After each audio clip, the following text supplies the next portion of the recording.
Hello, people. It's your boy Osman back again with another Rival Fan podcast. Everyone's favorite rival show every Monday, 8 p.m. Listen, make sure you're locked in.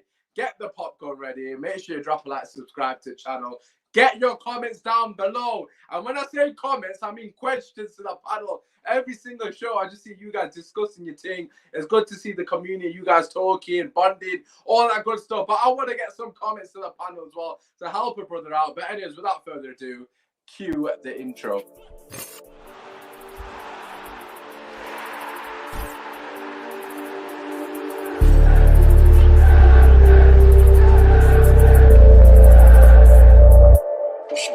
United.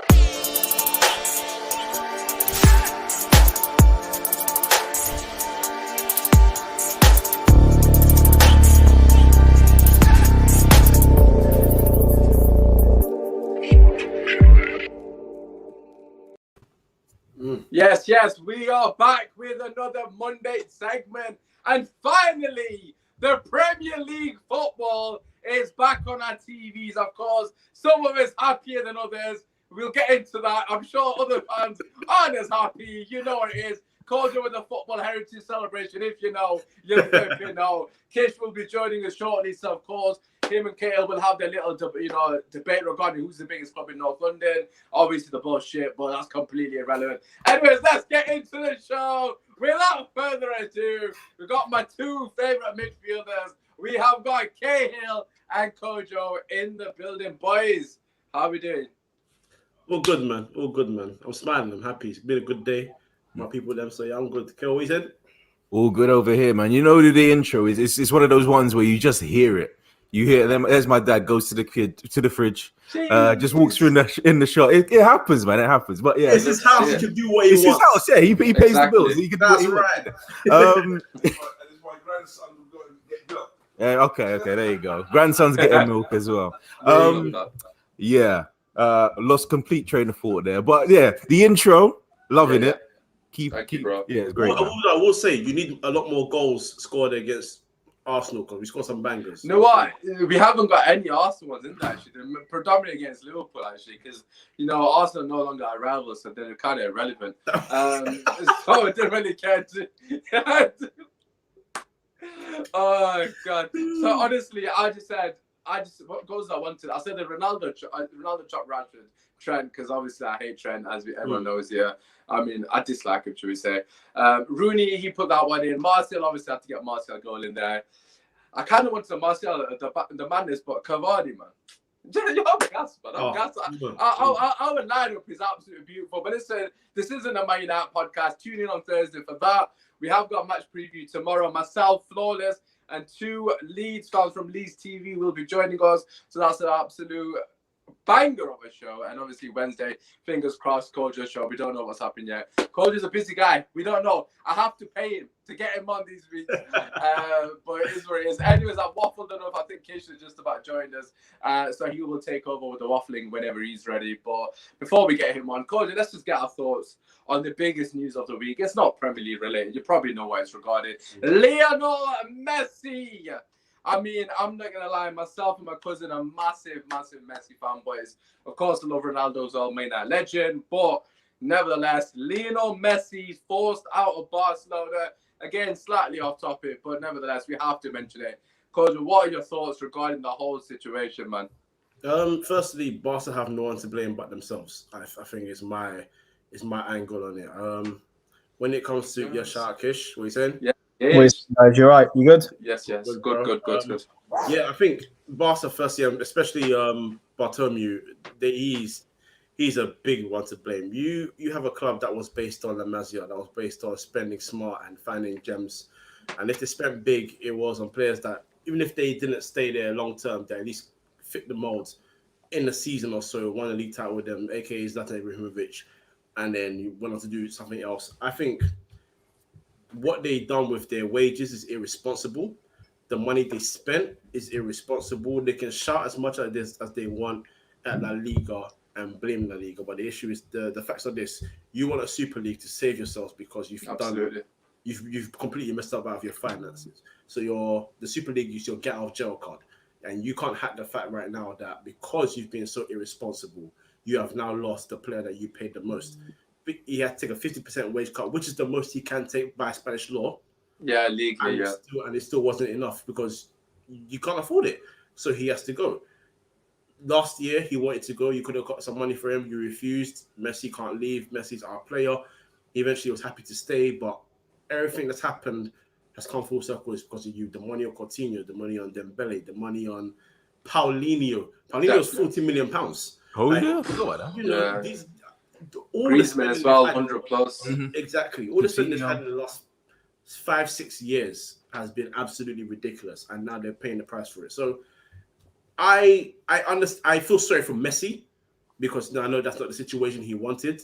To an extent, yeah. Like last year he wanted to go, this year he wants to stay, but regardless, you have to now face the consequences made by you and the club. You can't play anymore for them. You have to go. But he will be, as soon as he signs for PSG, which is looking likely, and he puts on that shirt, he'll be fine. There will be no more tears. He'll live in the moment and he'll do what he does best, which is play football to the absolute supreme level that he plays it at. So it's another transfer at the end of the day. But Barca fans are going to miss him, and I understand why, isn't it? Yeah, no, 100%. I mean, it's there's echo again. I don't know if it was my dad's. Kish, I'm assuming it's yours. No, should be alright. Kish, is it Kale's? I think it's Kale's. Yeah. Oh, Kojo and Cahil. I don't know who. It's Kale's. I think it's Kale's. Right, okay, it's not Kojo's for a change. Okay, anyways, yes, I was going to say, it's going to be weird to see him in a PSG kit. Nevertheless, you know, he has got Neymar there and he has got Di Maria there. I'm sure it'll be fine. It's going to be really interesting. It's almost poetic. Like him and Sergio Ramos are in the same team. I mean, biggest of enemies. Now they're going to have to become mates. That's going to be really bizarre for both of them. But, now, you know, fair play to PSG, man. They snapped him up. And obviously, that window that they've had is outrageous. Kaya, just quickly, your thoughts on the Messi situation. Of course, it's slightly off topic, but we've got to discuss it. How do you feel about the whole Messi thing?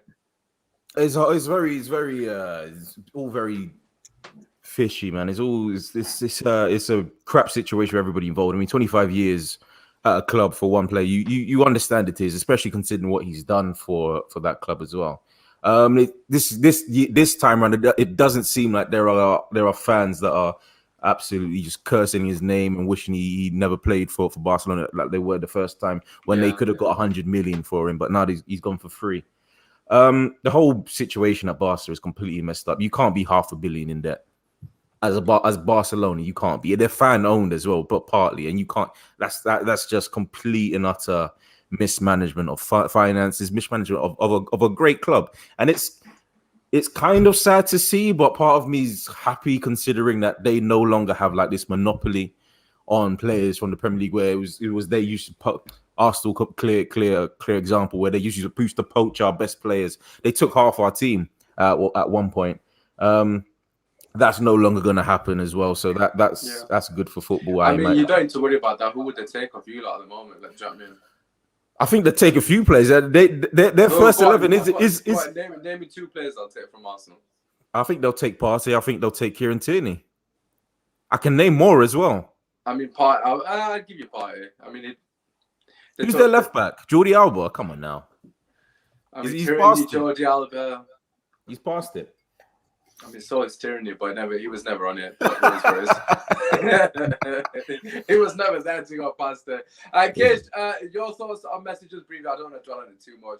And obviously another Argentinian, Martinez, linked to yourself. So yeah, that's what the boys are saying, in particular, Kojo, since 2015 when he took under ownership Bartomeu, Neymar left the season after. For 200 million. I know his buyout clause was played, but it doesn't seem like there was much persuasion. It was more of a case of him wanting to sue La Liga for happening, even though the buyout clause was there. Pathetic. Signing Dembele for 125 million. Pathetic. Signing Coutinho for 140 plus million. Yep, you heard pathetic. Signing Coutinho, who had half a season up until January where he had a couple of good goals. Pathetic. For 100 plus million, signing Pjanic for about 70 odd million, and then selling Arthur for 70 million. Pathetic.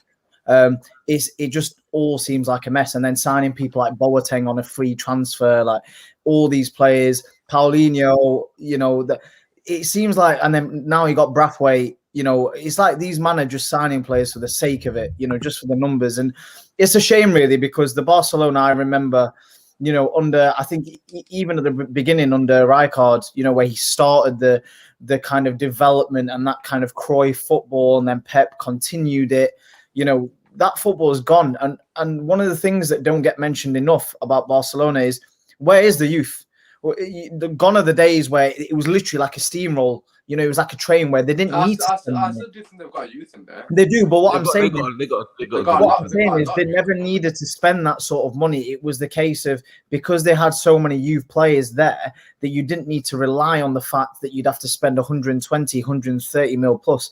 Barcelona from past years, they surely have realized that them spending big has not worked. It has not worked since Ibrahimovic. They tried spending big and it's just not happened for one reason or another. So for me, it is a shambles. And am I happy in a way that what's happened? Yes. But everyone blaming Messi saying he should play for free, people need to realize that they'd already gone to 95% of their wage capacity without Messi. So even if he took the wage, even if you play for free, hypothetically, they'd still be on 95% of their wage capacity. So even if you decide to play for free, that wouldn't do them any favors. So them paying these players ridiculous wages and everything has caught up on them. And it just shows that even if you're the mighty Barcelona and you've got players like Messi and Griezmann who got massive commercial branding, you know, money opportunities, it's still not enough. And for me, it's a good lesson because all these people talking about Madrid and Barcelona, or the ESL needs to happen because we're struggling and we're getting feeder clubs by Premier League. No. It's nothing to do with that. It's the fact that you've dealt with your handling of your team and your finances terribly, absolutely disgraceful. So for me, I have no sympathy whatsoever for the Spanish clubs, in my opinion. And that's it gets worse for Barcelona. I think the stat that that's come out recently is that they're reportedly going to lose 137 million euros in brand value as well. So it just it goes from bad to worse. Do you know what it is, Kale? La Liga are giving them money. La Liga are giving them 2 to 3 million. But the reason they don't want to take it is because by taking it, they can't go into the ESL. That is the only reason why they're not taking it. That, for me, proves a point. The fact that these clubs are after that one goal, which is to be in the ESL and just what Perez said basically is what every Italian team was thinking. Yeah, but Kish, it's not so much they want to be in the ESL. It's more the fact that they need the money desperately because they're being run so badly. It's almost like if they need the money desperately, Osman, they would have taken the 300 million from La Liga. ESL, they're getting more money there. No. But what I'm saying is, if they desperately wanted to keep Messi and they thought, do you know what, forget it, we need this, then they would have taken that money. Yeah, but I think they're so corrupt, they thought they'd get away with it. So I think that's why, they've got away with it in the past. They're corrupt. They're corrupt and they're trying to come with this emotional angle of absolutely blame La Liga. How dare they do that to Messi? Yeah. It's their fault. It's your fault. It's your fault. Yeah, they've got away with stuff like that in the past. It's quite clear that they thought they were going to get away with it again. I mean, for me personally, I know I shouldn't say this, but I'm actually surprised that La Liga haven't been corrupt and have bent the rules for them just to keep Messi in the. I'm actually totally surprised. So fair play to La Liga for standing their ground and obviously authorizing the rules. Well, they did it with Brathwaite the season before last season, where Barcelona they allowed Barca to get a replacement striker. But they didn't allow the team that they bought Brathwaite from to get a replacement striker in the relegation zone. So no, it's about time that La Liga actually absolutely and say, come on now. Yeah, Madrid and Barca in particular have been taking piss. But listen, let's move on to some news surrounding the Premier League. Anyways, look, I could go into another Argentinian link to both Arsenal and Spurs. But I'm going to leave that for another week so we get a bit more information regarding that news because some people, Romano has come out and said he doesn't want to leave. Inter Milan are basically saying the same thing that I said for Lukaku, who has actually left and joined Chelsea. So it's kind of... For Hakimi as well. Yeah, exactly. So rinse and repeat. But listen, let's get on to the Lukaku news. I know Daniel is doing the show right now, so I can ensure he's probably cast on his show. We'll watch that later. But nevertheless, huge signing. I'm going to start because there's some myth that I've got an agenda against Lukaku. And Kish is the one who started that. I know he has. Because me and Kish have always had this back and forth regarding Lukaku from a long time now. Probably since Everton days. Like, Kish has always said, oh, you don't rate him. When I was signed for Man United, I was somewhat happy. I kind of wanted Morata. Obviously, you know, it was a bit for blessing. I have literally stalked this guy since Anderlecht days. Like, honestly. Bro, yeah, I know you have. Kish loves him. Let me just get mine out of it, because I know there's a myth that I've got an agenda. I do not have any agenda against Lukaku whatsoever, because I potentially could have, but I don't, because he spoke so glowingly of Manchester United when he left. Like, he was very professional the way he answered the questions. He's not really dug us out anyway, when he could have quite easily dug us out. He's had a lot of abuse from a lot of fans. I suppose I've probably taken the piss out of him as well, because his first touch bounced off him, trampoline, yada yada yada. I mean, I've taken the piss out of him. I'm not gonna lie. His touch was like a trampoline at Man United. I mean, it just constantly. Do you know what it is with you? Yeah, you probably contradict what you say. You say, bro, did it? And he comes out with these weapons. I'm not. One nice thing here, then the slander comes, smashes straight. I'm not going to disrespect Lukaku because he loves United, but he's got a touch of a trampoline. I don't have an agenda against the guy. That's the thing. Agenda is what I have against Trent. I can't stand Trent. I'll say it right now. I don't have an agenda against. I don't care about Lukaku. I couldn't care less about Lukaku. I wish the guy all the best. Obviously, I would hate if he scored against us, because I know he's going to do another Bayern celebration or fucking some bullshit like that. I ain't ready for that. If he does, I'm going to scream. Even I'm going to celebrate. Even I'm going to celebrate if he does that. Oh, Kish, relax. You know, they're going to be arrivals. But just want to get that off my chest first and foremost. I don't dislike Lukaku, so fair play to this guy. Hopefully he's successful for them. Obviously not against Manchester United, but it is what it is. Anyways, Kish, we'll pass it to you actually first, because you are the polar opposite of me. You've always championed Lukaku. Just quickly, just want to shout out the guys in the chat. Slens talks, La Liga might have gotten some revenge for that Super League debacle. Big up the panel, though. Yeah, that's a good point, actually.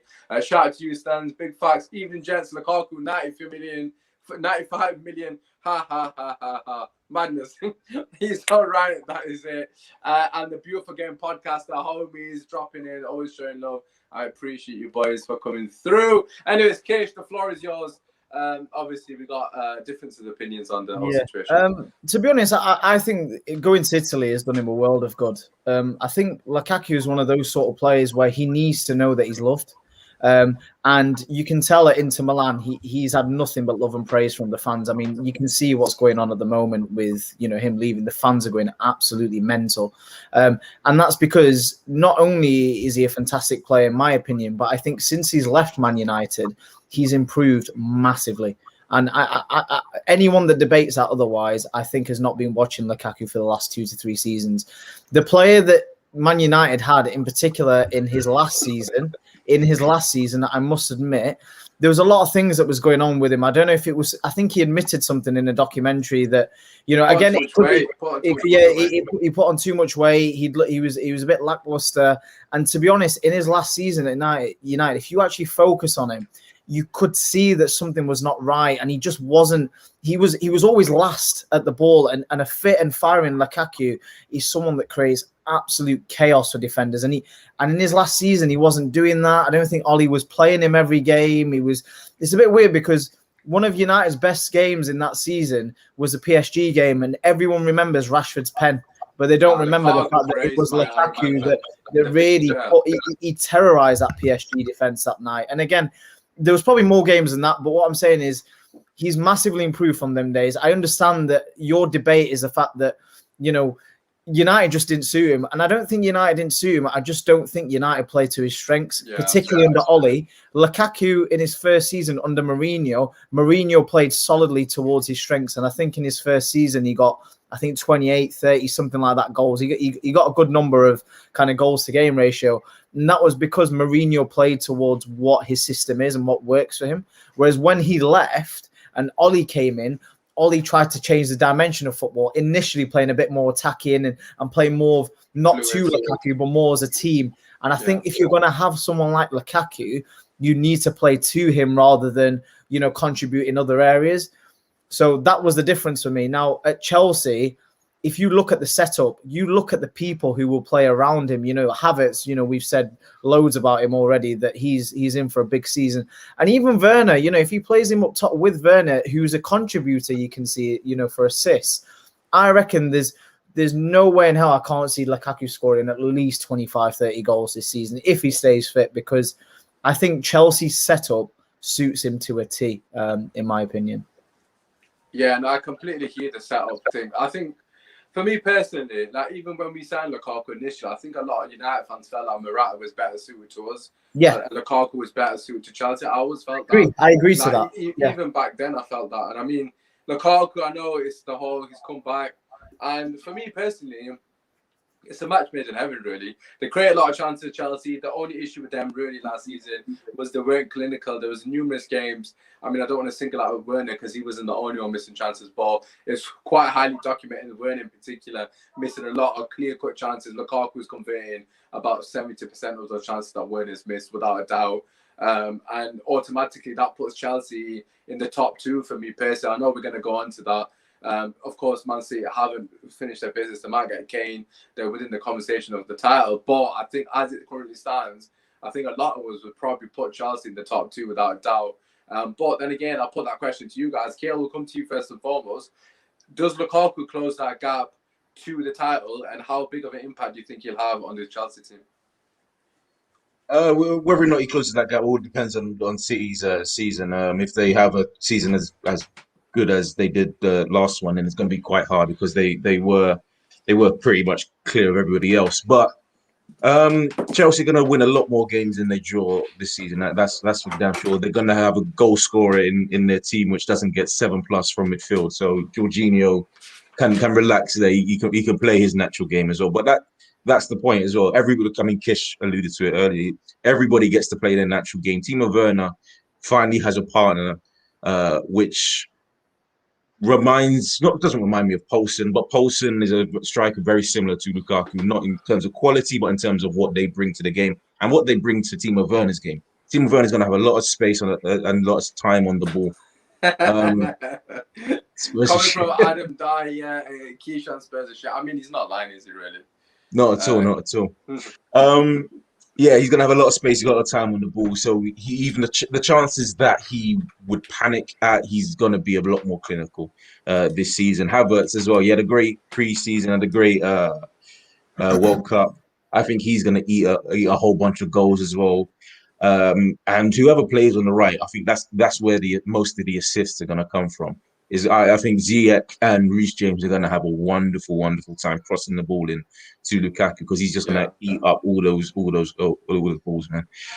So I think Chelsea do have a chance of winning the league. I mean, even in predictions, I thought they were going to win the league this season. So all depends. I have to wait and see. Yeah, no, I think you made a very valid point in terms of, they've finally got that focal point. I think that's the most important thing. I mean, I was speaking to Kish yesterday on our radio show that we have. And we kind of alluded to the fact that Chelsea predominantly do really well when they have that focal point. I know Lukaku's overall game, his sort of strength isn't really back to goal. It's more running onto the ball, so to speak. Obviously, bullish kind of effect. But you look at their most clinical strikers, Drogba, Diego Costa, and I think Lukaku somewhat fits into that mold. He's going to bully the defenders. He's going to potentially occupy two defenders at a time. I mean, it's going to be very rare that one defender is going to be occupied by Lukaku. Most of the time, two centre-backs. And for me personally, that is the perfect scenario for not only Timo Werner, but Havertz. Man, that guy loves a run from deep. Third man run is Havertz bread and butter. You've seen it by Leverkusen time and time again. The guy goes into the box consistently. And Lukaku occupying both the defenders is only going to be a beneficiary to him and other players around him. But Kojo, what are your thoughts? I know we've spoken about in the past regarding his sort of Lukaku's strengths, and obviously you were saying that how in fact, no, I'll just press you. Where do you think his strengths are? What do you think he's going to bring to the Chelsea team that Timo Werner can't, so to speak? He's Arsenal for the league here. Yeah, Raj, cheers. He means Arsenal in South Africa, not here. That's Kish's cousin, by the way. Just shout out to Raj as well. No, I think Lukaku, first of all, is a lot more. No, I think he is a lot more clinical than Timo Werner. That's never a question. He's a lot more clinical. I think what Chelsea needed is someone that scores goals against all sorts of opposition. With Werner, he's 50-50 about it. did he compare Lukaku to? Not in terms of quality. I think you missed the Said point. not in terms of quality. Yeah, I think you missed the point. Kish Liverpool, Kane don't ring. Yeah, because when I played the two with Paulson, so they could probably do a partnership. That's what it means. It's not saying Lukaku's Paulson. But yeah, no. They need someone that's a lot more clinical. That's the first thing. Even with the back to goal thing, if you remember his times at West Brom and Everton when he sort of like pinned the defender down with his back/shoulder and just knocking the ball past him to finish it first time. Kojo, what are your thoughts on this? I've got to ask you, Jerry. Cavani Jerry, bro, man. No chance. No chance. I prefer not to speak. What What's the about other one? What about Martial, Kojo? Yeah. What's the other interview? Your question is a very bad one. I'm sorry, but it's a very Pepe's getting more goals than Martial this season, so that's Who is? Xhaka. Pepe. Oh, I thought you said Xhaka. I was like, right. I mean, that's taking the piss and then but no, I think they just need someone. Even with his back to goal, he's pinned defenders down and strike. I think someone a lot more clinical. Me and Usman, Usman, our biggest issue was with him in big games. His big game record for United was terrible, if we're being honest. The PSG game stands out, absolutely. His debut, I think, against Madrid in the Super League, he scored the goal to bring us back into the game. But that's 2 games out of how many? That's not good enough. Yeah, he did score a lot of clutch goals for us, I must say. Like, I know they went against the so-called big teams, but I remember that, obviously, PSG being in that period where he scored 2 goals in 3 games on the bounce. I know Crystal Palace was another game. I can't remember the other one. I feel like it was Southampton. He scored against Arsenal as well. It's Who doesn't? Big games. Yeah. I mean, that was the last time. At the end of the day, look, if he manages to start contributing in the biggest of games for Chelsea, when Chelsea really need him, that's when you're going to see a real monster striker. I think the guy he's a brilliant striker, but the big game record is just a question for me. If he can do it for Chelsea, then you're looking at Chelsea potentially blitzing the league. Do you know what it is? The way I see it, Kojo, is when he was at Everton. Kish, before you make your point, I just want to say something that John Stones is now on £250,000 a week. I know, I've just seen that 5-year contract. I'll just throw that in. We're going to go on to Man City literally after this because I was going to mention Grealish. We'll come to that Stones comment first. I mean, no comments. Yeah, I'll come to that come to that shortly. Kish, just finish your point on Lukaku. Yeah, I was just saying. I mean, obviously, I'm not trying to defend him in any way, but the one thing I would say is the 2 teams that he's been at beforehand, at Everton and at Man United. At Everton, when you're playing the bigger teams, you're hardly going to have much of the ball anyway, as it is. And at Man United, Mourinho's setup was defensive against the bigger teams. So when you're playing the likes of Man City, when you're playing the likes of Chelsea, again, I'm not defending him in that way. He should still be back. No, he should still be back. What I'm saying is, if he's playing at Chelsea, where you look at the plethora of talent that they have in that lineup, there's no and the way Tuchel plays, he doesn't play in that manner where it's just sitting back plethora like that. I know, big time. Do you know what I mean? Remember them uni days. But yeah, I think this is the season now where I think the microscope will be on him. Like, especially playing in Italy for a few years, he now has to prove in the big games that he can bag goals, not just the lesser teams when you play Norwich and bag about 5 goals. So hopefully, I think for me the reason why I don't give him the style of play thing is because number one, he was Mourinho's baby. That's number one. Mourinho loved that guy to the death. And number 2, he's actually vocal in saying that he prefers the way Mourinho plays because with his speed and his strength and the way how direct he is for counter attacks. It's a dream for Lukaku. There's not many defenders on this earth that has the pace to catch up to him, let alone apart from Champions League Varane. I'm trying not to say. I just had to get it. I love him. Champions League Varane. Come on. But and even the strength. There's not many defenders in the world that has the strength that Lukaku has to contain him. But for me, when I say he didn't perform, he had big chances in those games that he fumbled. The Tottenham one's always the one that comes to mind. 0-0 early in the game, goes around the I'm thinking, job done. And it's going so far away. I'm like, he's got the quality. I just want more from him. So in those moments, if he provides those extra moments, trust me, he's going to wipe the league clean. Yeah. I just want to say one last thing and then we're moving on from my concern with Lukaku, right? And this is what me and Kish have said, hence why I think we've got an agenda. The reason I'm not giving a crazy amount of credit for what he's done at Inter is, look, first and foremost, he's done fantastic. Don't get it twisted. However, you just get more time and space on the board. Like I watch a fair bit of the Italian league, and this isn't a knock on the Italian league whatsoever, because I'm not saying the Premier League's the best, but a lot of games in the Premier League you barely get a moment.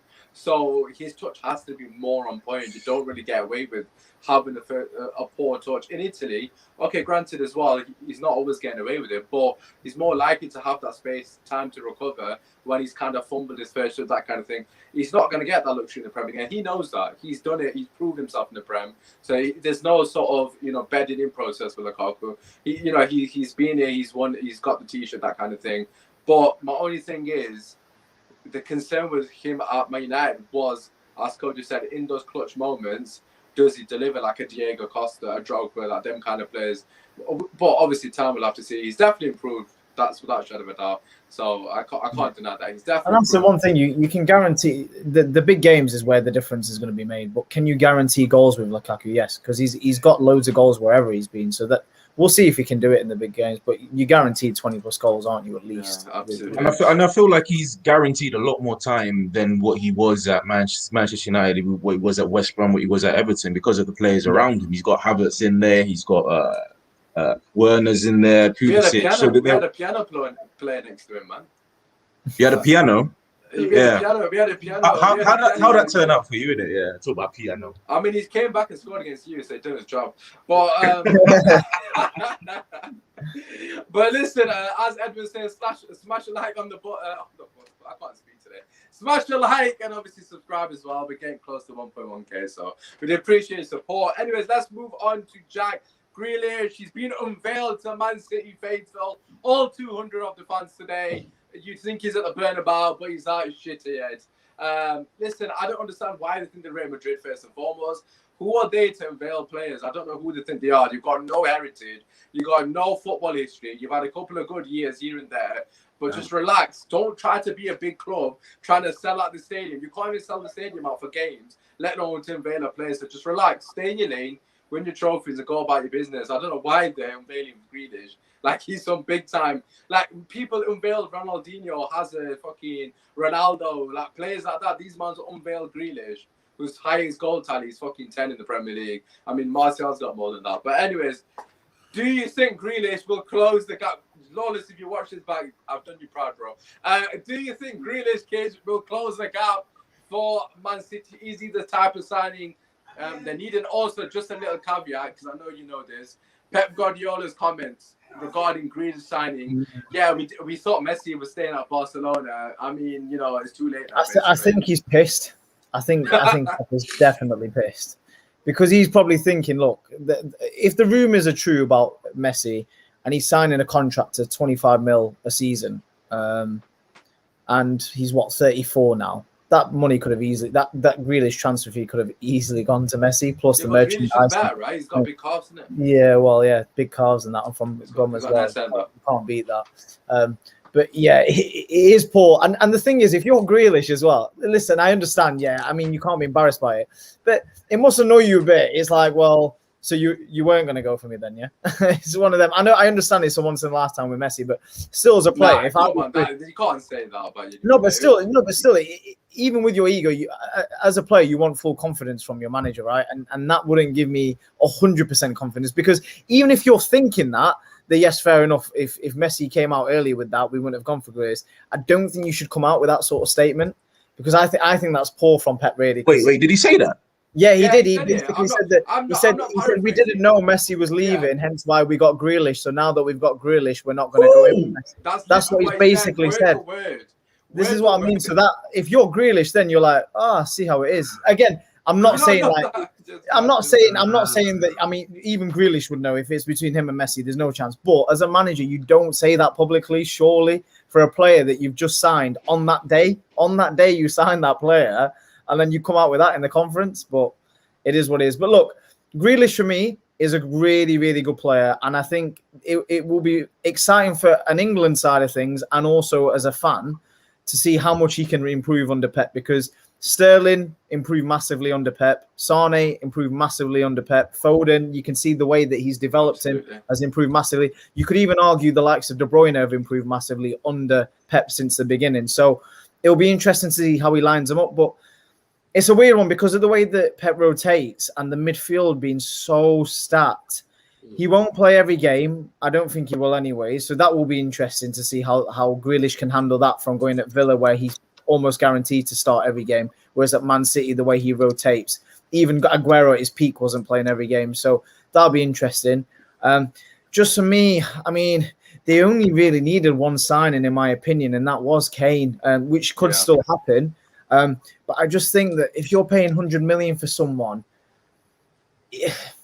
I don't know. I personally think for 100 million there were better options. Yeah, I don't think they should have went for Grealish. But it's a lot. Don't get me wrong. He will make an impact in that squad. I think he's a very, very good player, and I can see how he wants to do it. He had David Silva and De Bruyne with such a good partnership, and he's probably doing it where Grealish and De Bruyne are playing that kind of same position. I understand that, but I just don't see, with options around for that fee, if the 100 million is validated, I genuinely don't see how it has been validated. That's just my standpoint on it. Yeah, Kojo, what do you reckon? Do you think Grealish was a astute bit of business from Manchester City? Do you think he's the player they needed, or do you agree with Kish in terms of if it was either him or Kane, they've gone for the wrong player, so to speak? I don't know what Grealish has been signed for, if I'm being honest. In terms of, I want to look at the squad. Not that they have another Grealish or anything like that, but it's in terms of what I feel they need personally. I don't know what that signing makes sense for. I think they got enough creativity in the team. I mean, ball creativity is great. I'm not trying to stop that, but I don't know if he's needed. More importantly, for signing that's £100 million sterling, he for me does not improve the squad. When you spend that kind of money on a player, it's to improve the squad, no? It's to make the team even better. That's your record signing. That's the British record signing. Yes. Get that in, Kojo. No longer Man United. No longer Man United. In fact, it's the biggest Premier League signing as well, no? In general. Yeah. I feel like it is. So, point blank, when you make that signing, he has to be someone that everyone looks at and says, this guy makes Man City that much more better. I'm not convinced he does. Harry Kane, you would have been convinced. You've seen the goals, you've seen the records, and you can see that he probably will go on to smash and ensure his record if he continues at this rate. Because even in a bad season, he's scoring 20 plus with ease. Like, that improves City. And with the creativity he would have had around him at City, you're talking about a guy that could go from 20 to 40. Like that. You know what I'm saying? So, I just think, I don't look at that Grealish signing and say, it's a good signing? Yes. But is he an improvement? I don't see it. I don't know how he improves them. And for 100 million, for a record signing, for club, league, British player, I don't know if he's the guy that makes them that bit better. For me, they're still at the same level.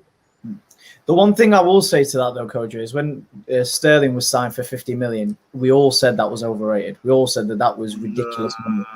I did. I mean, he was nowhere near and he was 18 at the time. And I thought that was 21. No, it wasn't 18. Was he not? Yeah, I thought that was a ridiculous amount of money. Whereas now, if you look at Sterling, he's worth more than the 50 million. Yeah, but it's not the money. It's not so much the money. I think what Kojo can elaborate himself, but I kind of agree with Kojo in the sense that, let's just use Man United as an example. Let's just say we've got 100 million left, but we go and buy a striker. It's quite evident we need a CDM first. Like, we need to spend that 100 million on a CDM. City needed a striker, not a left winger or a right winger or whatever position you play Grealish. I mean, they've got a plethora of talent there, using your word and that. Even with that, on top of that point, my other point would be that I felt like Sterling, when I decided Sterling, I was majorly impressed by that Sterling because I thought that Sterling was a player that could improve the team. And with Pep as manager, his output would be even better. Look, Grealish could go on to be a better player than he is now, and that could be wonderful. I just don't think right now that he is the signing that makes sense to make them go up that extra level. For me personally, I think he's still droppable in that team.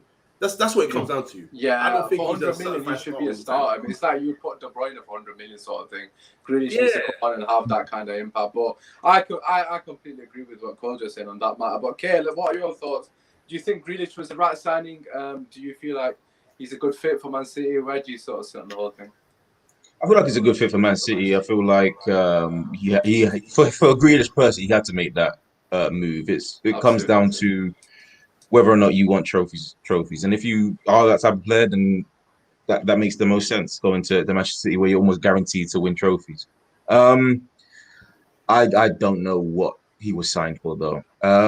Sterling's there, Mahrez is still there. I guess you can get rid of Bernardo Silva. I think Bernardo's going, to be fair. It just seems like And he is going, but then again, there are plenty of. They've got.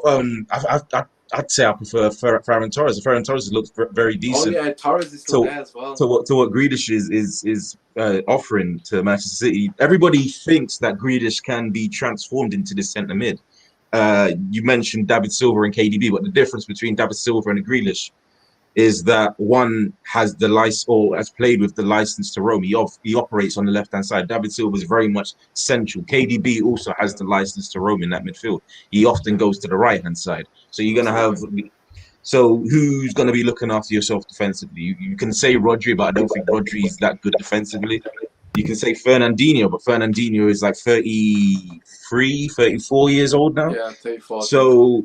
defensive in terms of their midfield, they're going to be caught out a lot, and that's one of the detriments of KDB's game, which nobody really picks up on. He often likes to drift out, and what he does going forward is so sublime that everybody misses out what he doesn't do defensively, and what he doesn't do defensively is shocking sometimes, because that was one of the main reasons that City finished like 20 points behind Liverpool that year, because he just completely avoided his defensive responsibilities. So it might be one of those. There you go. 36 right now. So wow. I don't know. I don't know I don't know what Grealish is going to do. Rodri, I don't know what you guys think, but there's no way Rodri or Gundogan can play that role. No, I'm surprised he's not replaced that position then. If he's for me personally, I would go Gundogan and De Bruyne in midfield. Personally, like I would rather, because Gundogan's, as Kish would say, as good as Yaya Toure on his day.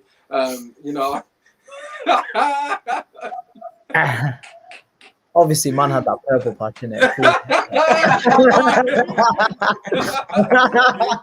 I forgot. Yeah, you bring Lukaku. I'm going to bring that up. Obviously.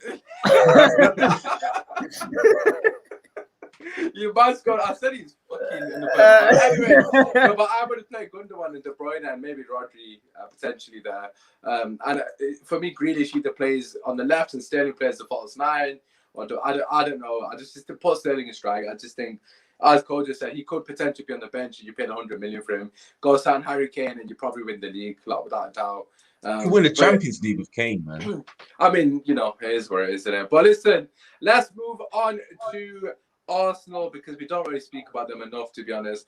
Hence why we're not talking about Man United at the moment, because we always discuss them. So, Kale, over to you. As you said to me prior, no wins in pre-season. A new signing, Ben White. It does seem like you're lacking creativity. That is something that I will add. I'm a huge fan of Smith Rowe. I've actually got him in fantasy football team.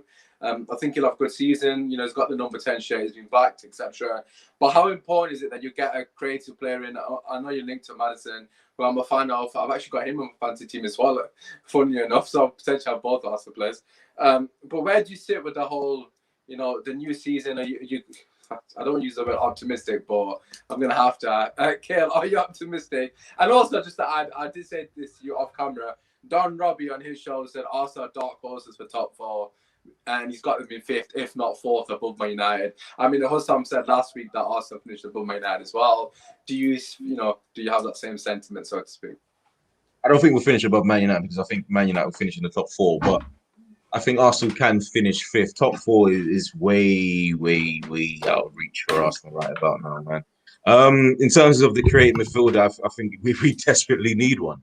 There's no 2 ways about it. We can keep playing Xhaka and ask him to do the creative role, but we all know that he just doesn't have the quality for it. I do like Emil Smith-Rowe, but I don't see him going on to be this world beater. I think there are better options out there. I think James Maddison is a better option than Emil Smith-Rowe at number 10. And I think we should, in this final week, building up to the transfer window, put all our eggs in that basket. I'm not optimistic for the season. No, I'd say fifth, but like I said last week, it's more heart than head. Pre-season, not winning one game. We couldn't beat Hibs. We couldn't beat Rangers. We lost to Chelsea. Lost to Tottenham. Wow, we're damn bad. Yeah, no plan going forward. No plan defensively. Arteta's up to his old bullshit again, and he's just going to keep getting away with it. I feel like if he doesn't win the majority of his games leading up to the international break, any good team with a good ownership would realize that his time's up. But I don't think the Kroenkes are going to realize that his time's up. He's just going to continue, and we're just going to continue to labor, and it's going to get more depressing than it is already now. And I'm already depressed, so I don't need that added on top of it, man. It's crazy. Yeah, it's hard for me because Kale, I actually really love you. Like, I've got love for Kale. But if you was fucking someone else, I would have ripped into your shit team there. But I'm going to let it slide because, you know, Kale's the homie because I think he's had enough bullies for the last fucking 10 days. But, look, you guys know my thoughts on Arteta. I've said it on numerous shows. I mean, I just don't understand. Similar to Alias to an extent, I just don't understand the hype. I really don't. I mean, I feel like Arsenal, a club with so much history, so much stature. Don't get me wrong, the team's not brilliant. Of course, Arteta's hand is somewhat shit. Like it's not the greatest hand. He's not been dealt the greatest hand. The board aren't really back him, as you said. You badly need a creative midfielder. I think everyone knows that. Stevie Wonder could see that shit. But for me personally, he has to get more out of his team. Like you've still got quality in there. Like I know Aubameyang and Lacazette haven't done it, but let's just say, you know, on paper, you've got Lacazette, attack off Pepe on the right, you know, Saka on the left, whatever. You know, Lacazette or Aubameyang on top, share that position, whatever. I'll just have to speaking. And then you got like maybe Saka or Smith Rowe in 10.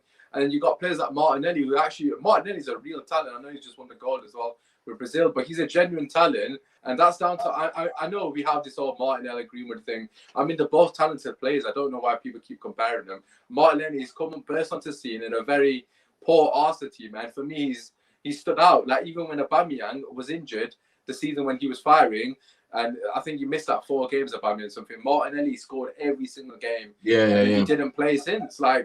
I mean, I know he's had a couple of injuries, but my issue is Arteta is not utilising the players that actually do well. I mean, Willock, okay, granted, you had to sell him. Of course, you have to sell him. But again, another example of a player that's gone out on loan that's done really well. I mean, he could have been a good asset off the bench.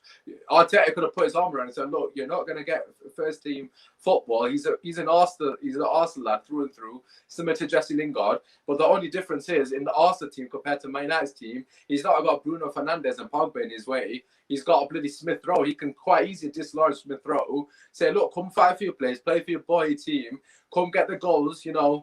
And the fans will get behind you because he's done it at Newcastle. Fair play to him. He scored against everyone. He scored against all the big teams, so to speak. It's not like he's done it against the so-called lesser teams. He's done it against everyone. And you've let someone go, like, who had a similar thing with Aaron Ramsey. Like, Aaron Ramsey, since him, you've not got a goal-scoring midfielder. Willett was that guy who finally chipped in, and you sold him. I mean, it just doesn't make sense. So, Kojo, over to you, bro. Obviously, you heard what I've said, and Kale. You know, do you understand what Arsenal fans are? Some Arsenal fans are optimistic. You know, a lot of them I've spoken to, apart from Kale, really, with confidence, are saying Arsenal are coming in the top 5, if not top 6. Like, they're above Leicester, they're above, not above Man United. Some say Man United, but you know, what are your thoughts on Arsenal? Is there optimism with only one game going into the season? I don't know where the optimism comes from. They had a shock. You can't base the season on what will happen in the season, on pre-season. But I have not seen any level of improvement on this team. Ben White is a good signing, but the same issues are still there. The midfield hasn't improved. Lokonga, I think Arsenal should have got Vieira, Kojo. As manager. I think as a midfielder for a second there. I'm not gonna lie. I said, "Hey, it'd be a good sign, you know." No, I mean he has a lot more experience than Arteta in the job anyway. In the first place, he's a better eye as well. It seems. I mean, look at the players that Vieira is just a bit off topic, but Palace have signed some ballers, man. Yeah, just what I said. Yeah, exactly. Yeah, so I mean, maybe I know there's no maybe. I don't know where this optimism comes from. I think it's like this. Arteta has not improved on what he was doing previously. Arteta has not improved in how he sets teams up. The Spurs game they lost in a friendly. It's a friendly. There was not much meaning behind it. Both teams were kind of a bit lackluster, but the same mistakes again and again and again. And then it's the culture that's happening as well. Xhaka was supposed to go. Suddenly, Xhaka's not leaving. We're offering a new contract. He wants to stay. We want to keep him. Bellerin is about to go. Bellerin's not going no more. We're going to keep him and give him a new contract. We're going to keep him. It's the same old cycle. Nothing's improving. Year by year, manager by manager, it's going to be the same thing. Arteta, for me, it's not the man to take them anywhere. And I think the basis of this bit of confidence is what they finished, maybe 5-6 points off 5th or 4th, like something like that. So I think they're looking at that and saying, well, the gap wasn't that big. Maybe we can push it. I just come from the other side. I'm like, well, the gap wasn't that big. But I think this is the bit where they've got it wrong, because that 5 to 6 points, which team was that to? That was to Chelsea. Are they going to be 5 points behind Chelsea this season? And well, this is my point. Yeah, but this is what I mean. That's in their head. They're like, with 5 points off top 4, there's no contact. That 5 points with the Chelsea, they're not. I could almost bet my whole life savings you're not going to be within 5 points of Chelsea come the end of this season. I mean, I'd be shocked. If they are, then they're probably in the title race. And that's my point. I feel like they have the context that's behind it. So on top of that, do they really have the confidence in Arteta to really push for a top 4 spot? I don't think so. It's definitely not universal anyway. So, at the end of the day, me personally, I said 8th again for them this season. Some people might think that's a banter thing. For me, it's not a banter thing. I don't think he improves them. The signings are good signings, but I don't know if he's going to utilize them properly.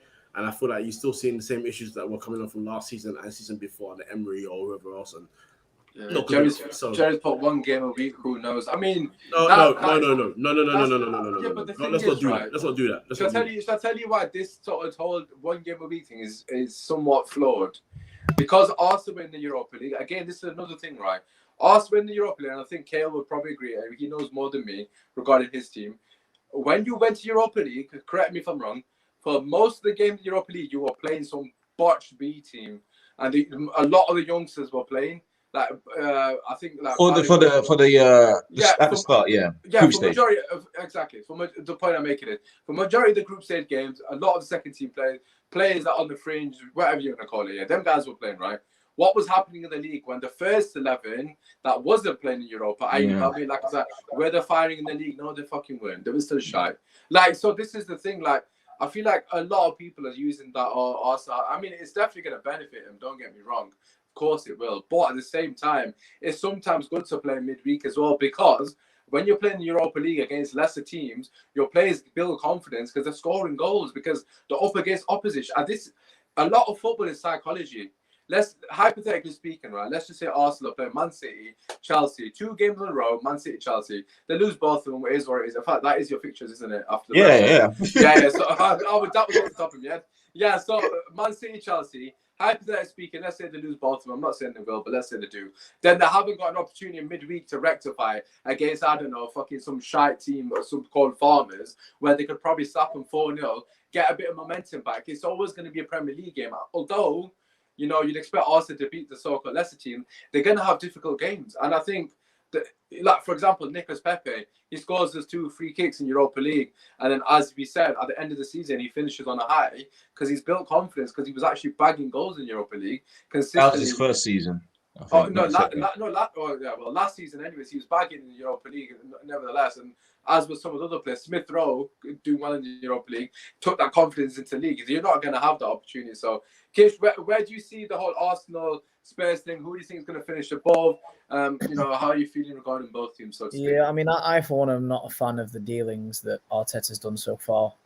If you look at that team from top to bottom, goalkeeper, there's still no certainty on Lionel. It's been very fragile for the last few seasons. Tierney, great, but I mean, Ben White, 50 million, he's a good signing, but is he worth the money? No. I would have gone for Anderson for probably quarter of that cost. Midfield. Has Milinkovic gone to West Ham for that? West Ham for 14 million. They could have. Yeah, he's again, the better listen, defender. So that's what I mean. Look, Xhaka and Partey. I What mean, you could cheaper? probably say, you know, that's kind of covered because I think Xhaka does have a good player in him. It's just the consistency lacks. I mean, the game against France, if you're not a good player, you don't come out with those sort of performances. I'm sorry, I don't believe that you can have one-offs like that because he has had moments in his career where Kish, you've you've looked done at that him. at five-a-side. You've had a good Yeah, game. obviously you have Shocking. moments where you're like, this guy might have some minerals. Do you know what I mean? And then Kish he is either comes Kish out. is either Gareth Bale or Lamella. I'm a 1 in 10 kind of person, innit? But that's what I mean. And then you look at. I mean, Maddison would be a good signing, but 70 million, which is what the rumored fee is, when you can get someone like a Wall for 25 million, and it does make you think. It's like, where is this money coming from? Because Bellerin, you're right, Bellerin. They've been trying to sell. It seems like they're not getting the money for him. Xhaka, they were going to sell, didn't get the right money, so he's now signing a new contract. Aubameyang is on the wrong side of 30, and he didn't have the best of seasons last year. So can he actually get back to the Aubameyang the season before?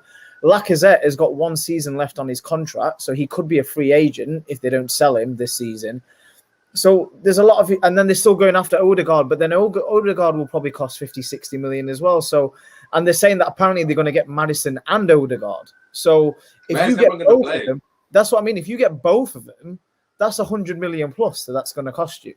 So I mean, they come back King. Exactly. Well, yeah, that's the thing. So it does make me think. It's like Edu. Technically, he's one of our own. Yeah, he could go back to his boyhood. Who's doing the recruitment here? Because I don't know. I mean, it doesn't seem to me like Arsenal have bucket loads of funds. So if they're spending 50 million on someone, he needs to hit the ground running, in my opinion, from the get-go, which he might do. Again, he's had a decent season, but it's at Brighton. Arsenal is a different kettle of fish, yeah?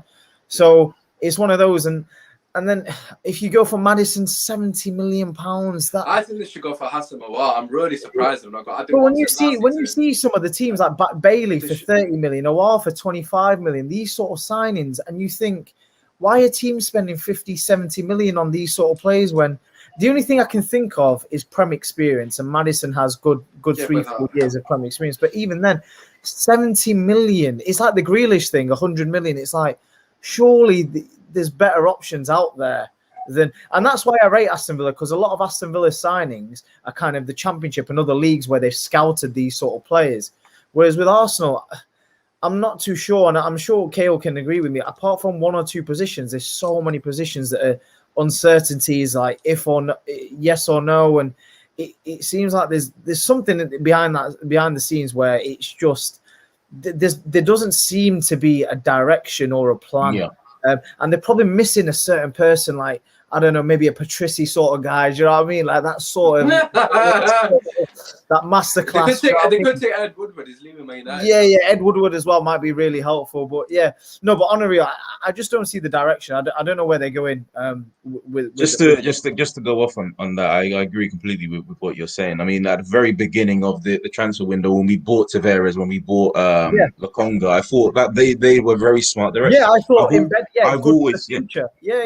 I've always wanted Arsenal to back away from spending loads of money on these players that may or may not hit the ground running, and just buy smart, but not cheap, but buy smart. You know, Hassan Mawar is for 25 million is smart. Leon Bailey for 30 million is smart. 55 million there, right, on them 2 players, and you've got 50 million still on the bank over Man. Exactly. I mean, exactly. It's just blows my mind that Onana is there for cheap as well, but we're not 5 going million. for 5 million exactly. because he can't play till November. Yeah, it's crazy. There are smart. 3 players there for 60 million, bro. That improve our would team. massively enhance your team. But they just we after those 2 signings, Edu and whoever up top went, we're going back on our bullshit. We're gonna sign these players for big money because apparently our fans don't trust us enough to sign these top quality players, and Arsenal need to be a team that sign these big transfers and these big players. But Ben White's not a big player, and he's not a big transfer. You just overspent for him. Partey was a big transfer, but it didn't work out that first season. He was horrendous that season. 70 million. Got a song and dance, you know. Exactly. You keep fishing us with it. You got to rate. You got to respect. If you end up getting Ben White and Maddison for 120 million, that is ridiculous. That And I that, mean, that money could you have could been. have got Sancho for Ryan. You could Exactly, have got Sancho exactly. for Ryan, Kojo. And save There are somebody. there are so many improvements, but they're not going to be made Oh, until God. the people at the top are gone. Edu needs to go. Arteta needs to go. And there was rumors that who's the Monaco guy, George Mendes, yeah. that he was meant to come in this season because Edu can't be trusted. But I don't know where those Wow. rumors have gone. I mean, if Edu Wow. goes, I hope that's the person we get. And I hope when Edu goes, Arteta leaves in the door adjacent. Get Ten Hag, man. Honestly, I think you've still got a chance. I know he's at Ajax, but I I mean, feel there's loads of chances. There are much better you managers available now. you could get Ten Hag somehow. I don't know how you pull it out. But listen, let's talk about two other teams that wear red. Liverpool and Manchester United. First and foremost, let's go on to Liverpool. I did put on the tweet that Liverpool are finished. That's just my personal opinion. Obviously, I know a lot of Liverpool fans don't agree. I just honestly don't understand where the optimism is surrounding Liverpool fans to think that they're going to win the title unless they generally go out from now to the end of the window and sign some players, because Firmino's not a striker, he's a defender. And obviously, Saul Niguez hasn't signed yet. There's a lot of speculation that he will sign, and I feel like He won't. Oh, do you not think he will? I personally think he will. I think he will, but nevertheless, let's say he doesn't. I mean, who have Liverpool got? They're relying on Keita and what's his name, Oxlade-Chamberlain, who will never fit to play midfield if Henderson or Thiago Alcantara get injured. I mean, there's Southampton trying to get him on loan. The Ox. I mean, oh well, there you go. I mean, that midfield is absolutely abysmal for Liverpool. That's really bad. I mean, Fabinho and Thiago is very solid, I must say. With Henderson, that's fairly good. But I mean, if one of them get injured, not only will there be a man down and not have much strength and depth, but the petitions will be out again to save the Premier League. But obviously, Kojo, thoughts on Liverpool Football Club? I believe they haven't won in a couple as well in the preseason. I mean, they're going to slap Norwich. We know that they're going to absolutely hammer them 5-0 some shit. But what are your thoughts on Liverpool's chances this season? Have you been slightly underwhelmed with their lack of business also? Yeah, very underwhelmed. First things first, they need to start worrying about these injuries because they're creeping up on them very fast. I think all of us made the point that season when they won the league, they went injury-free, and we don't know how they're doing injury-free for a whole season. Absolutely. Apart from obviously the fringe players. But then, look, Van Dijk, major injury. You don't know what's going to come back, how he's going to come back from that one. If he's going to be absolutely fine, that would be great for a player. You say a serious injury like that, you come back and you're still good. That's fantastic. Robertson's got injured as well, right? I think he's got Ligaments as well. He's out for a long time. Is he out? If he's done his ligaments, he's guaranteed. Wow. So he's out. So that means Who have they got at left back? Trent Alexander. James Milner, heard it. The season who's the left back? I don't actually know who it is. No, they got Tsimikas, the Greek player. Yeah. Oh yeah, thank you. Yeah. That's not played a single minute. Yeah. And then I right back, you got Trent, who I said that some people don't want to admit, especially Hussam. But when I said it, he started smiling with a face, saying like, "I'll allow it." But the injuries have been creeping up on him as well recently. Let's not, But then look, like I said, Van Dijk injuries. One big injury. Gomez, 2 major injuries now. Yeah. Matip injury prone. Konate injury prone. Konate. Thiago's somewhat injury prone. Konate, good signing, but also injury prone. Liverpool fans are a bit indifferent about giving Henderson a new contract because they know that he's not available quite a lot as well. And he's injured as well, I think, at the moment. Yep. Jota had a major injury, so let's see how he comes back. Jota did score against Atletico. Yeah. What's his name? Firmino hasn't performed consistently for at least the last 2-3 years now. Mane was completely out of it last year. The only person that was shining out was Mo Salah. If we're keeping it real, it was Mo Salah, and that's about it. And running down the wing. Sorry to Cahill. Newcastle have inquired about Rob Holding, 20 mil. He's just signed a new contract. That's why it's 20 mil. That's a lot. I forgot about John Stones contract. We completely missed that. Hold on. Well, how did Arsenal get so much money for their shit players? I don't get it. No, that's not the question. The question is, what the heck is Steve Bruce doing? I know. Hey, keep quiet, please. Let Steve Bruce do what Steve Bruce does and sign Rob Holding. He is a fantastic defender and Arsenal's best ever. So take him, Just take him off our book. Why And is he trust 20 me, M's? You Why won't 20? regret it. Because he What? signed Huh? a new contract, so he's Yeah, got but like why is he, 4 years. what has he done to earn 20? Yeah, Bro, it's what? because he's British and he's got 4-year contract. So Yeah, but he's got Yeah, four yeah. hairs on the top of his forehead. Like, I mean, like what difference so, does it so make? basically he should be worth 4 mil, innit? I mean, Phil Exactly, Jones yeah. is better, Phil Jones is better than him. Fucking hell. I'm not even taking piss. Oh.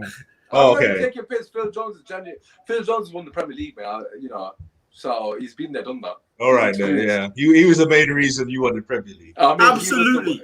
He was one of the catalysts in the dressing room to really get us over the line. I mean, fair play to Arsenal, but I called you, as you were saying, keep slanging. Yeah. Look, as long as they got Salah firing, Liverpool always win games and they'll score goals.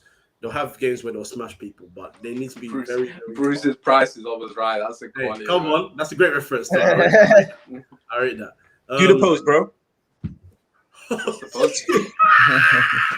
Hey, you know what? When we link up for football, yes.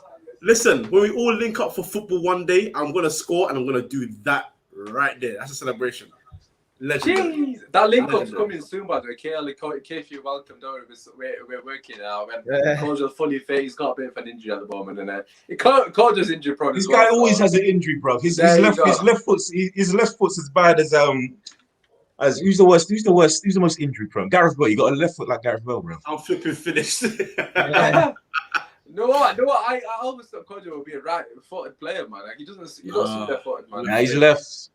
Kish is left as well. These lefties, man, this shit. Yeah. Yeah, I'm joking.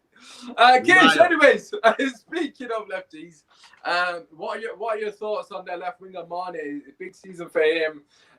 You know, another guy that's Yeah, I think I said this to you on the radio show last night that the problem is with Liverpool is they don't have the budget or the capacity to buy players of the higher level, like 70 plus million. The only time they did it was through the Coutinho money, where they signed Van Dijk for 75 mil and they signed the goalkeeper for 50 plus mil. That's the only time they've done it. Apart from that, Mane was 30 mil, Salah was about 30 mil, Jota was about 30 mil, and that seems to be their budget range. But unfortunately, the problem is they're at a stage right now to improve that squad majorly. You have to go big, in my opinion.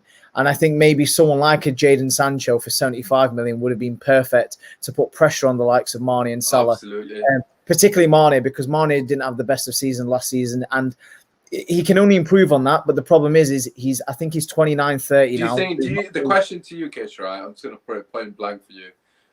Do you think Mane is past his best now? Do you think, obviously people say that he's 28. Do you think he's over the hill and he's on? I don't think he's past his best. I just think that last season was a combination where it wasn't just him; it was majority of the team that struggled. It was only Salah that was bagging the goals, whereas that front three usually works well together. And it was just the case that last season that it was just Salah. Once Jota got injured, it was just Salah, and if Salah didn't score, then no one else was scoring in that team, including Mane. So. Whereas this season, I feel like if there's a bit more cohesion up front, then yes, he could have a good season.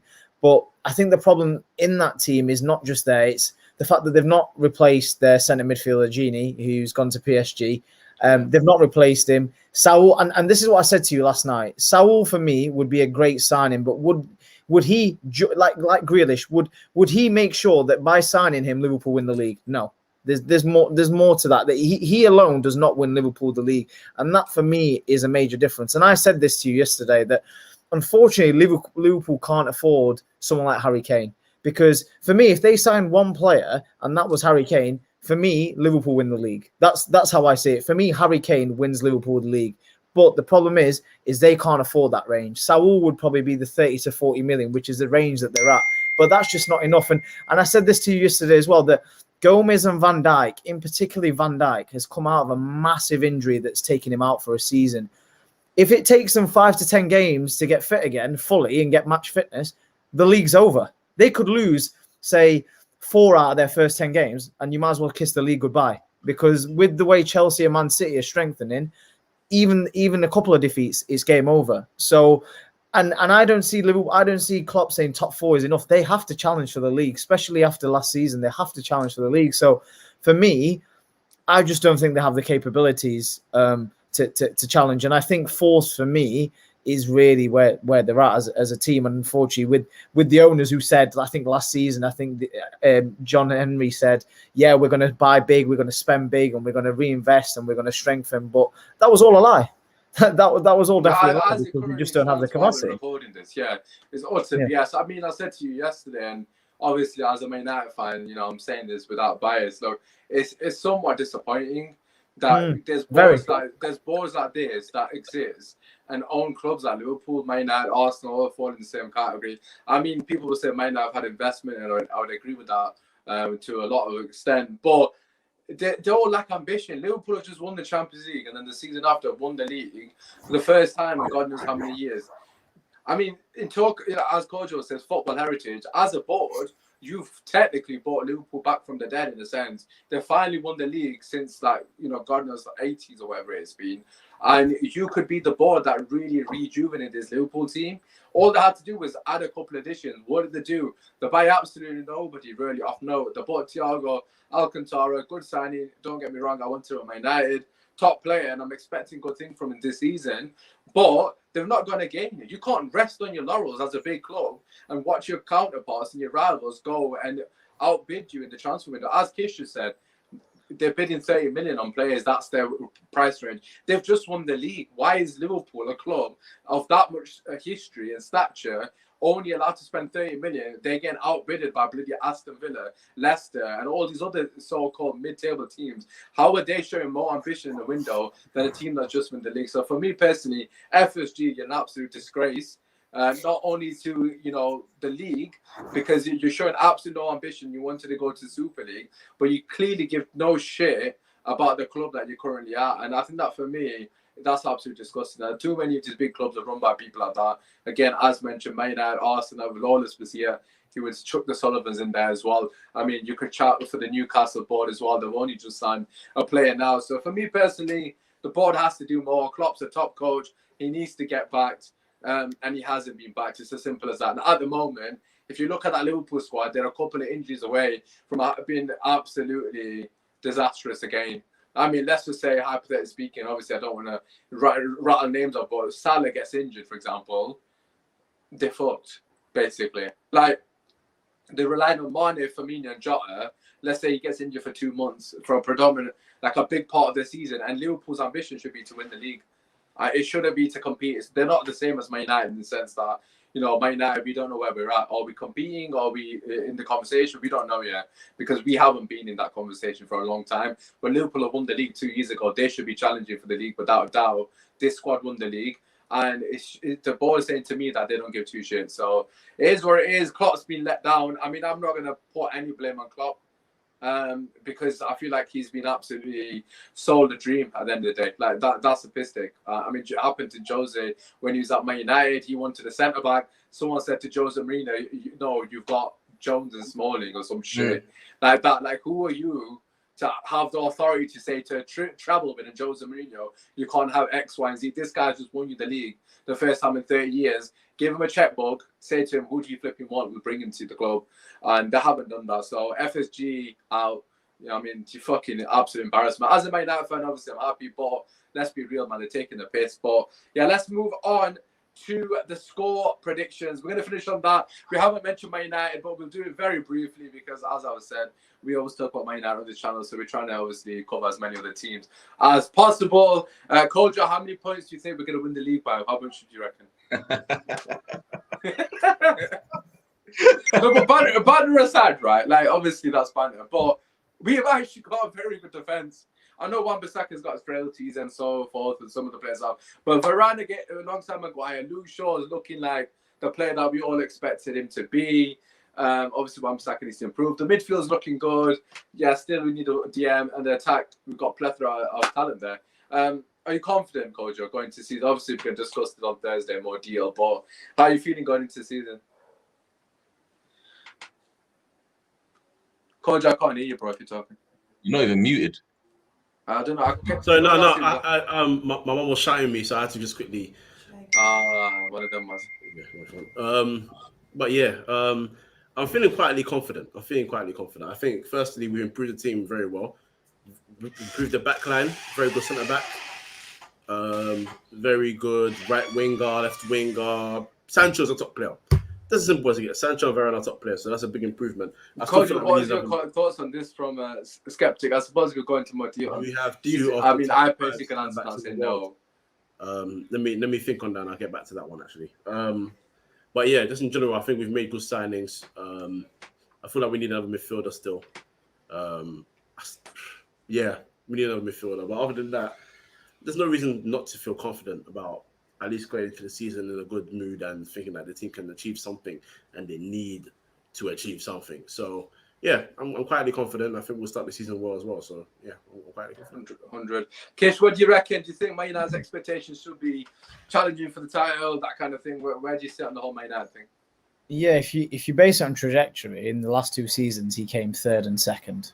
So the only way now is first. So technically, yeah. So very special. If you base on his results, I've seen quite a few strong tweets, in particular from strong United sources, saying that there's still going to be one more major signing that United are going to make before the end of the window. So that will be interesting to see who it is. For me, it seems like United way has United to win the league. I know it has. For me, Pogba now stays definitely, because if PSG are getting Messi, Pogba I've got a choice. Really. But I do think, Cavani, don't get me wrong, is a fantastic player, but at his age, with the injuries, is he going to be able to play enough games and score enough goals to catapult United to the league title? I'm not too sure. Again, I said this to you yesterday on the radio show that Greenwood is a great understudy to have, because I think last season a lot of things happened in pre-season to him, particularly when he went to an England camp and everything happened with Foden. He's now had a season and a pre-season where the limelight has been off him. No one's really said much about Greenwood this summer, and he's quietly gone about his business, stayed in shape. It seems like he's ready to go. And I think after January last season, I think he was one of United's top scorers from the second half. That's right. So I think he's got a big season. So him and Cavani could be fantastic, in terms of a share of the games. But for me, it's that CDM position. Fred did well for Brazil in the Copa. McTominay, I always see McTominay being somewhere like Newcastle. I'm not going to lie, I actually see McTominay being. I can see him in Newcastle. That's a really good shout out. Well, it's weird because all the fans are constantly, every single Man United fan I see shouting Ndidi every single day. So surely the board must be seeing that and think, right. I genuinely think that it is that one signing that they need, especially if Pogba stays, that gives them every opportunity, because you name their first 11 if you did a 4-2-3-1. It's that one position that you could really say. I mean, maybe the goalkeeper position, because at the moment De Gea is not what he used to be, and Henderson we're not too sure on. But if you actually base it on the 11, it is that one position in that 11 where you think, if only we had an Ndidi instead of Fred or McTominay, that would literally completely change, because that would give Pogba the license that Kante gives him for France. And for me, you would see a completely different animal in Pogba if you had Ndidi next to him. So that is the only signing that would make a difference. I mean, Camavinga, he's only 18, 19, and he's not being in the league. So for me, Basuma's been my second option. Again, but if someone said, right, 70 million or 60 million, get Ndidi, he, for me, you would be very, very unlucky not to win the league, in my opinion, with Ndidi. Again, the manager, it could be the difference, but if you get Ndidi, you have every chance in the world to win the league. And I'm saying this straight. But if you don't get someone like that as a replacement, and you're going to rely on McTominay or Fred with a Pogba, then I'm sorry, it's going to be a very difficult day at the office again. Even though Kojo's got a smile on his face. Kojo knows. I'm sure he does. I'm not even smiling about that. I don't know if Cahil wants to hear this. Oh no. But I'm gonna say it anyway. Tammy Abraham is apparently prepared to snub Atalanta and Roma. Oh yes. For the Arsenal. Breaking news! Tammy Abraham on his way to Arsenal Football Club. It's just rumoured. He's prepared to. Live I'm just saying it's there. Studio. Cahil, what are your initial thoughts to Abraham? The fee is likely to be 40 million plus 10 million in add-ons. Cahil, fantastic. Cahil, can we get a word, please? Can we get words from you regarding Abraham? 40 million plus add-ons, my brother. Breaking news. Please, sir. A comment, please. A comment, please, sir. Any comments, please? I need to feed my kids. Please, I need something to write. Kale, please. Any thoughts on Abraham to Arsenal? Yeah, go on, my bro. There you have it. As you heard from the it's good to see that Rob Holding money is already being put to good use. Oh shit! You know what a signing from us. This would really elevate them from 8th to 7th. Unbelievable. Let's go, Abraham! My guy. Do they not know Edouard is available for 18 million? Do they not know Isak is available? They were so fuck them. Lautaro for 60, bro. Lautaro for 60, and they're spending for. You could have got Pandev. To be fair, obviously. I'll take him. I'll take Pandev. Bring him. Give him number 14. Strip off Bamian, bro. To be fair, he's English and he's got Prem experience in it. So. Oh my god! I mean, he can sing as well. So if you need him on the voice, X Factor, he's got a pretty good voice on him. I'm not gonna lie, I've heard him. Tammy Abraham. Do you know what? If Chelsea let him go to Arsenal, that shows how much they do not give a flying F. I mean, when have Chelsea ever given Arsenal a good player? Like Gallus, that's what I mean. The only one, maybe. Like, I mean, you would argue Gallus did well at Chelsea, right? Arsenal, right? He did all right. I feel like he did all right. Yeah. When you had that, I mean, he wasn't amazing. But I'm trying to think of from a player that's gone from Chelsea to Arsenal. Do you know what I'm saying? I thought Gallus was decent. I thought Gallus was okay. Probably the best one. I mean, you've had who else have you had off them? Like, you've not got anyone of them that's really that. From Chelsea, Czech was decent. I mean, yeah, he was good for Chelsea. Oh yeah, Yossi Benayoun as well. Yossi Benayoun, my guy. I think he came from West Ham, didn't he, or Liverpool? No, he was at Chelsea. He's been to Liverpool, Chelsea, and Arsenal. He's had a not a bad run. Oh, West Ham! Don't forget West Ham. He's done that as well. The biggest club, you know what I'm saying, innit? But listen, look, obviously Kojo is a West Ham fan. He was at the game, you know, he's corrupt. But anyways, let's get on to the score prediction. Speaking of Arsenal, it leads on nicely. Let's forget Man United. You know, we don't really care too much. We'll talk about it tomorrow. Arsenal v Brentford. Arsenal v Brentford. Tony's the guy, you know, man's firing on all cylinders, 31 goals in the championship. Arsenal have signed a championship centre-back, so it's a match made in heaven for him. We'll come to you, Kale. Thoughts? What's your score prediction? 2-1 Arsenal, pre-Abraham, 3-2 Brentford, post-Abraham, innit? Man said 2-1 Arsenal, pre-Abraham. Oh shit, Kale, I'm so sorry, but I can't wait to clip that later. Kojo, what's your score prediction, bro? I'm gonna go 1-1. Me and Kish have already done this, but we'll do it again because obviously it wasn't on this. We've got 3-2 to Arsenal over Brace. That's the Birmingham, of course. Kish, what are your score predictions? 2-2. Yeah, so Kish has stayed with what he said, and I'm going to stick to what I said. This isn't this is genuine what I said. 3-2 to Brentford. I just think it's. Yeah, no, I can see it happening. I can see it. I just think Brentford play good football. Honestly, they really do. Like, I'm not even benching. I'm genuinely not. No, I agree. I could be 3-2. That's what I'm saying. Damn.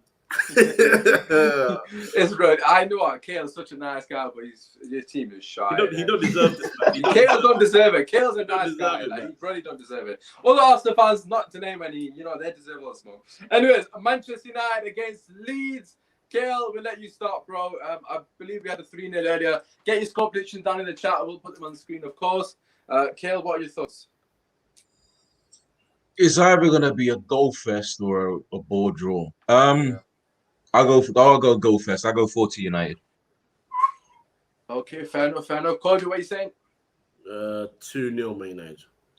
Okay, Kish? 4-1 Man United. 4-1. I've forgotten your score prediction. I said 2-1 Man United. I agree with Kale. I think it's going to be very tight.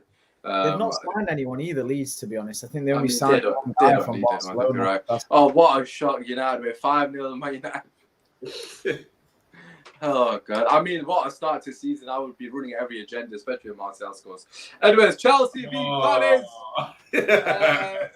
Kale, thoughts? Chelsea Palace. hard because Vieira's the manager, but I think it's gonna be 3-0 Chelsea. Okay, Kojo, what do you reckon? I'm gonna go 3-1 Chelsea. Okay, Kish. Lukaku's not signed yet, so 1-0 Chelsea. I think he's done well with the defensive signings. Werner to miss the sitters. Right, okay, we got a 1-0 policy from Skeptic, and then we got a 1-1. I think I said 2-1. 2-1 to Chelsea. I'm just going to stick to that anyways. If that was my score prediction. Everton v Southampton. Kill, thoughts? I wouldn't want to watch that game. Yeah, I mean, I don't even know why I read that one out, to be honest. It's a bit 0-0. Okay, fair enough. Kojo, what do you reckon? 1-1. Kish? Yeah, 1-1. It's going to be dreadful, that. Who's scoring? Calvert-Lewin? Calvert-Lewin's injured, actually, I think. Oh, man. Yeah, he is, yeah. All right. Yeah, fucking, I know what. Last game on Match of the Day, actually, I've changed my mind. Hammers is ghost, isn't it? That's who's going to score. Andros Townsend, left foot banger. Yeah, Townsend banger, and he's going to take a shirt off saying, I told you to sign me. What a shit signing. Michael Keane header. Michael Keane, he's a shocker. And then Michael Keane own goal. Pickford own goal.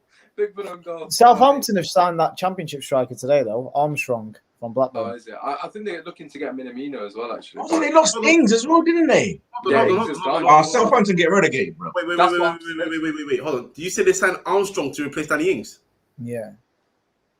He scored 30 goals in the championship last season. Osman, He scored 30 goals. That's good for him. Osman, continue the show, man. They signed him, and they signed that Brozier from Chelsea, that striker. Young guy. Yeah, they signed him as well. Shahid said, amazed not going for Rafinha and Leeds and giving them Dan James and Phil Jones. I mean, Phil Jones is priceless. I wouldn't give him Phil Jones. Even him from Watford. Who's that? Saar. Was going for him, yeah. Saar, bro, Ismail Saar. How has he not been signed up? Yeah, he had a good season. He had a good season last year as well. He's a Man United legend. He slapped Liverpool 3-0 on that flipping invincible run. Anyways, let's speed this up because some of these games are irrelevant. Leicester v Wolves. I'll go first on that one. I've said 3-0 Leicester, I think. Kiel, what do you reckon? 2-1 Leicester. Kojo? 3-0 Leicester. And Kish? 3-1 Leicester. Right, Norwich v Liverpool. I mean, this is the most 5-0 game I've ever seen. Captain to Norwich. Fancy football. Yeah, to Norwich, obviously. Captain Salah on fancy football. I believe Liverpool's first game of the campaign that they won the league was Norwich as well. They beat them 4-2, I think. I mean, Liverpool win this or 4-1 or something. Liverpool win this, and their fans will start believing that they're going to win the league again. It is where it is. But yeah, 5-0 to Liverpool. I've Captain Salah. Trent will probably get 2 assists, and people will say Suarez isn't coming for one game long. Legit, Suarez hates Norwich. Kale, what are your thoughts, bro? 3-0 Liverpool. We've got 2-2. I mean, you can tell he's a Man United fan. Kojo, what's your score prediction? 4-1 Liverpool again. Ooh, Kish. Oh, wow. 4-0 Liverpool. 4-0. Right, okay. Newcastle, West Ham. I mean, this is one for Lawless, really, but he's not here. I'm going to say 2-1 to West Ham. Kiel, what do you reckon? If Newcastle sign Holding, 5-0 Newcastle, isn't it? But 2-2. 2-2. Right, okay, Spurs. Oh, sorry, I forgot. I've missed everyone else out. Kojo, what do you reckon? Completely 1-0 Irons, 1-0 West Ham. 1-0. Antonio Perez scored whilst Lawless is. I'm pissed. My man, you buy him a fancy football. And Kish, last but not least. Yeah, if Holding starts, 2-0 West Ham.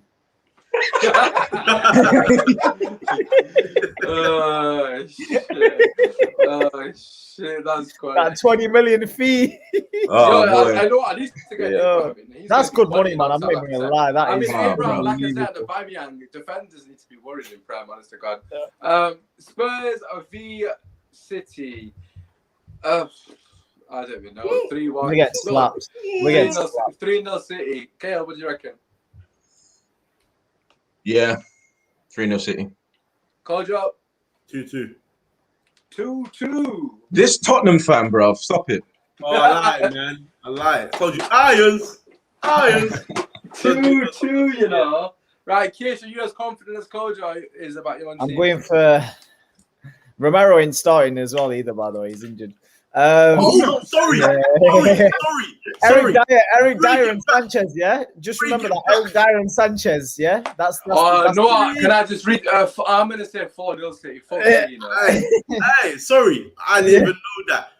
5-1. Eric Dyer and Davinson Sanchez. That's all. We've got a 2-1 Spurs. What the hell, man? Yeah, I'm going. This guy, man. Anything to help United. Wait. Can I just say, West has given every result to make sure United. Well, according to us, we were going to go. Listen, I'm going for 3-1 Man City. 3-1 Man City. I mean, that's a bit optimistic, Kish. No. No, Especially Sanchez and Eric Dyer at centre half. Oh my god. 3-0 is a bit too. That's a bit too chilled. But listen, that is the end of the show. The Premier League is finally back. This time next week, we'll be discussing all the results as we've done last season. I'm pretty gassed. I'm not gonna lie.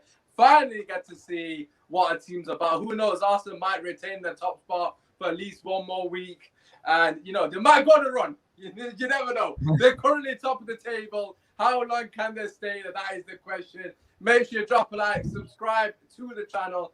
If you are new, tomorrow, like I said, we've got the Leeds preview. Myself and Flawless against 2 Leeds fans from Leeds TV, Leeds Fan TV, that is. So it should be an absolute banger. Everyone's socials are down below.